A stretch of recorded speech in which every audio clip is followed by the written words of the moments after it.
20,000 ang ating winning team. At ngayon, nasa waiting area si Karenina. It's time for fast money. Give me 20 seconds on the clock. Here we go. Nag-survey kami ng 100 babae. Para lang sa unang tanong na to.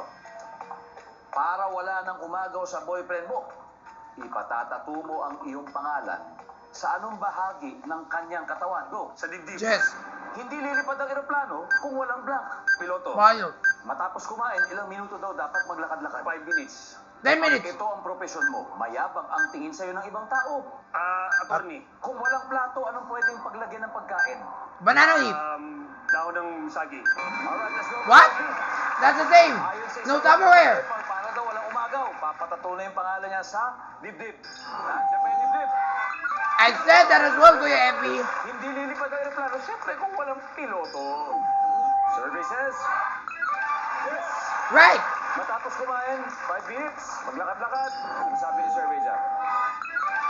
Minus 10. 101. So we can burn everything down. Mayabang ang tingin sa ng ibang tao. Abogado. Attorney, survey says, meron.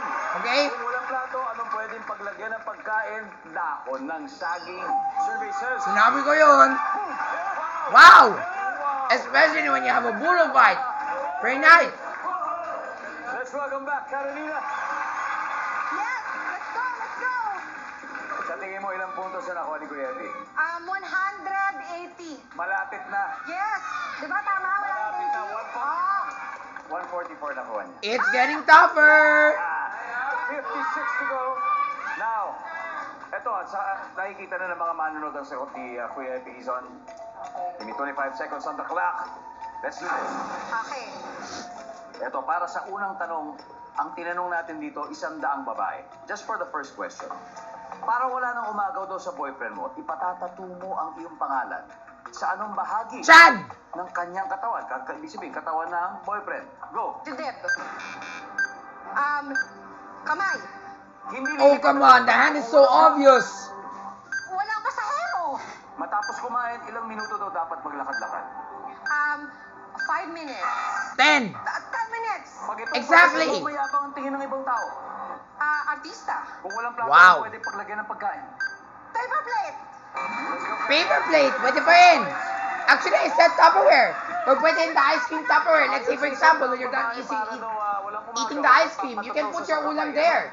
This happens most likely. Di ba? Kung Para pag holding hands. nakita yung Pag pangalan. nakita, may jowa Actually, pa pati na. dito, di ba? Yes. Nandiyan ba ang kamay? Oh! Wala yan. Ang top answer, dibdib. Top answer. Ang Di ba sabi ko halata yan kapag nasa kamay? Ito yun oh. Hindi lilipad ng eroplano. Halatang halata. Pasahero. Siyempre, kailangan.